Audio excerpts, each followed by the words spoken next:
क्या उसका नाम क्या रखा? बोले द्वारिकापुरी। बोले ये यहाँ पर राजा बनकर के सब काम कर रहे हैं। तो अब घर में आपस में चर्चा चलती तो क्या, कहाँ जा रहे हो? बोले वृंदावन जा रहे हैं। बोले वृंदावन वो रहा। आप कहाँ जा रहे हो? बोले हम जगन्नाथपुरी जा रहे हैं। आप कहाँ जा रहे हो? हम द्वारिकापुरी जा रहे हैं। तो सारे तीर्थ धाम घर में ही भाव से प्रकट हो जाएंगे। श्रीमद् वल्लभाचार्य जी महाराज कहते थे कि भगवान को व्यंजन की पूजा से ज्यादा भाव की पूजा प्रिय है। एक भक्त ने कहा कि मेरे पास इतनी धन सामग्री नहीं है कि मैं ठाकुर जी को विविध विविध पदार्थों से भोग लगा सकूं, क्या करूं? श्रीमद् वल्लभाचार्य जी महाराज बोले पदार्थ खरीद नहीं सकता, लेकिन पदार्थ का चिंतन तो कर सकता है। चिंतन तो फ्री में मिल जाता है, तो क्या करो? बोले ठाकुर जी को सामने विराजमान करके नेत्र बंद कर लो और बोले ठाकुर जी आज आपको पंचामृत से अभिषेक कराएंगे। ये लो दूध से स्नान, ये लो घी से स्नान, ये लो शर्करा से स्नान, ये लो मधु से स्नान। लेना कुछ नहीं है, बस सोचना है कि हम करा रहे हैं। इमेजिनेशन। अब आप लोग वहां बैठे हो, वहां बैठ करके केवल सोच लो आंख बंद करके कि मैं मंच पर खड़ा हूं, तो आपकी जो सोचने की प्रक्रिया है वो पूरे दृश्य को इस प्रकार क्रिएट कर देगी कि आपको लगेगा कि आप सच में मंच पर खड़े हो।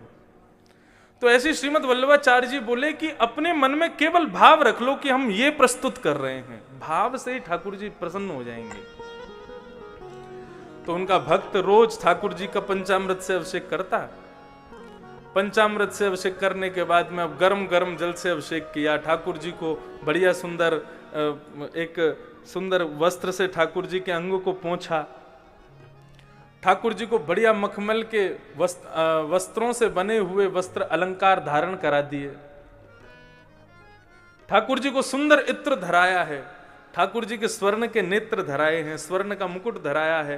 ये सारी सेवा केवल सोच रहा है। अब ठाकुर जी तैयार हो गए, चलो दूध भोग लगाओ। दूध रख दिया। दूध फीका है, इसमें थोड़ी सी केसर डालो, इलायची डालो, बढ़िया काली मिर्च डालो। अच्छा चलो चीनी डालो, 1 चम्मच, 2 चम्मच, 3 चम्मच। अरे चीनी तो बहुत ज्यादा हो गई, चलो 1 चम्मच निकाल लो। जैसे ही दूध में से 1 चम्मच निकालने लगा तो भगवान सच में प्रकट हो गए। हाथ पकड़ लिया उसका। जैसे ही नेत्र खोल करके देखा तो सामने द्वारिकाधीश बैठे। बोले प्रभु आप कैसे प्रकट हुए? बोले मैं ये कहने को प्रकट हुआ हूं, तेरी सच की चीनी लग रही है जो तू निकाल रहा है उसको। अरे क्यों निकाल रहा है? लग गई तो लग गई। अब तो भाव ठाकुर जी को अति प्रिय है। हमारे ठाकुर जी जब विचरण करते हैं, घूमने जाते हैं, अमेरिका कनाडा सब जगह घूमे आए हमारे ठाकुर जी। हम क्या करते हैं? और फ्लाइट में बैठे हैं, 16 घंटे की फ्लाइट है, क्या करें? तो गोद में बैठे बैठे ठाकुर जी को बस भाव रख ले। ठाकुर जी देखो 56 भोग आए हैं, गोवर्धन से बन के आए, तो सुगंधी आई आपको। मोहन थार, मेवा बाटी, मठरी, मैसूर पाक सब आइए, देखो पाओ, भोग लगाओ। और एक और बात, हम अपने ठाकुर जी के बिस्तर के नीचे 500-1000 रुपए और रख देते हैं कि जगह जगह कहीं पे आपको दुकान मिले तो खुद खरीद के खा लेना। तो ये भाव ही प्रमुख है भक्ति में। सिद्धांत में सबसे श्रेष्ठ भाव ही है। तो श्री रैदास जी अपने ठाकुर जी की सेवा करते थे। कुछ लोगों को उनसे ईर्ष्या होने लगी। बोले इसके पास जो ठाकुर जी हैं इनको धन सिद्ध है, देख रहे हो रैदास पर कितनी कृपा हो रही है, खूब धन आ रहा है, खूब सब संपत्ति अपने आप आ रही है इसके पास।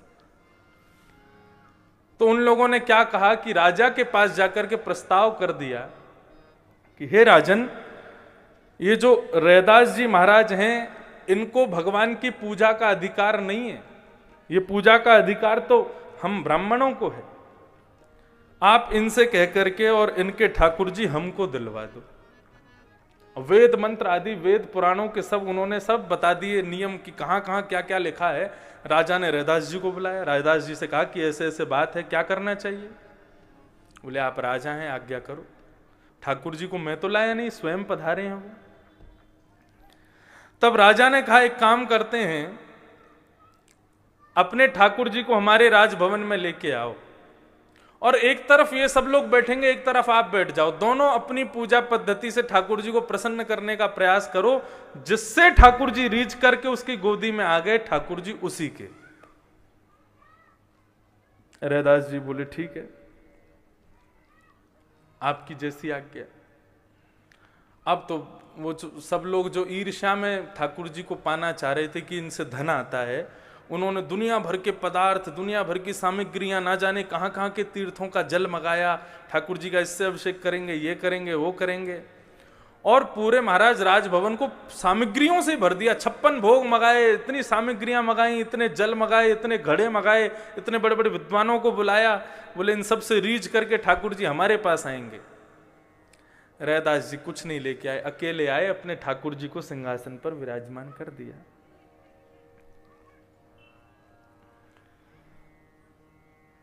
अब उन सब लोगों ने ठाकुर जी की स्तुति गाना शुरू किया, स्तवन शुरू किया, 56 भोग लगाए, यज्ञ किए, हवन सामग्री मंगाई, खूब बढ़िया यज्ञ किया, ठाकुर जी का पंचामृत से अभिषेक, अद्भुत अभिषेक किया। और सब कुछ करने के बाद में ठाकुर जी के सामने आवाहन करने लगे कि ठाकुर जी हमारे पास पधारो, लेकिन ठाकुर जी नहीं आए। तब राजा ने आग्रह किया कि रैदास जी अब इनकी बारी तो हो गई, अब आप करो। ठाकुर जी यदि आपकी गोद में आ गए तो हम मान जाएंगे कि आपके। तब श्री रैदास जी महाराज ने एक पद गाया, बहुत प्यारा पद है। श्री मीराबाई ने भी इस पद को गाया है, लेकिन श्री रैदास जी महाराज का भी यही शब्द के साथ में पद है। अपने नेत्रों को बंद करते हैं, ठाकुर जी का स्मरण करके कहते हैं, ठाकुर जी मेरे पास इतनी सामग्रियां, इतने 56 भोग पदार्थ का भोग लगाने के लिए धन, ये सब मेरे पास नहीं है, मेरे पास केवल वाणी है, मैं वही आपको प्रदान कर सकता हूं। यदि आपको ये सब सामग्रियां चाहिए तो आप अभी उनके पास चले जाओ, लेकिन मेरी वाणी सुनकर के मेरी टूटी फूटी सेवा और मेरी कुटिया में ही चारों धाम घूमने हैं, तो मैं पद के भाव से ही रिझा रहा हूं। आप अगर मेरी सेवा चाहते हैं तो मेरे पास आ जाना। तब श्री रैदास जी ने ये पद गाया, जो तुम तोड़ो पिया मैं नाही तोड़ू रे, जो तुम तोड़ो पिया मैं नाही तोड़ू रे, तो सो प्रीत तोड़ कृष्ण कौन संग जोड़ू रे। चंद्रकोश, जो तुम तोड़ो पिया मैं नाही तोड़ू रे, जो तुम तोड़ो पिया मैं नाही तोड़ू रे, जो तुम तोड़ो पिया मैं नाही तोड़ू रे, जो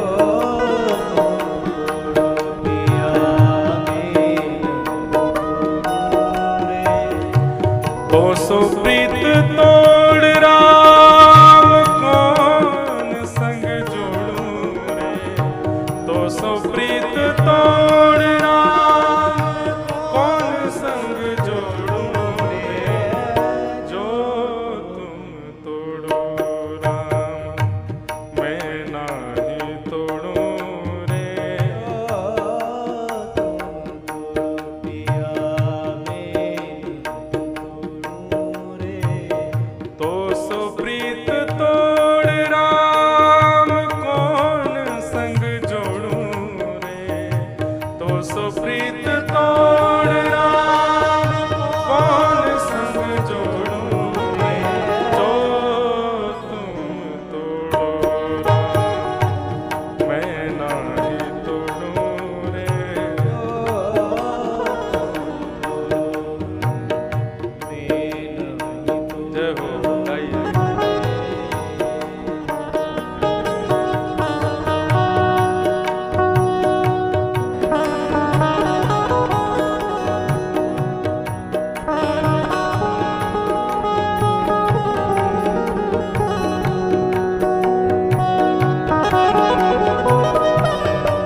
नहीं तोड़ूं रे। अगर आप उनके पास चले भी जाओगे सेवा के लिए प्रभु, तो भी मेरे हृदय में तो यही भाव रहेगा, सब ही पहर तुमरी ही आशा।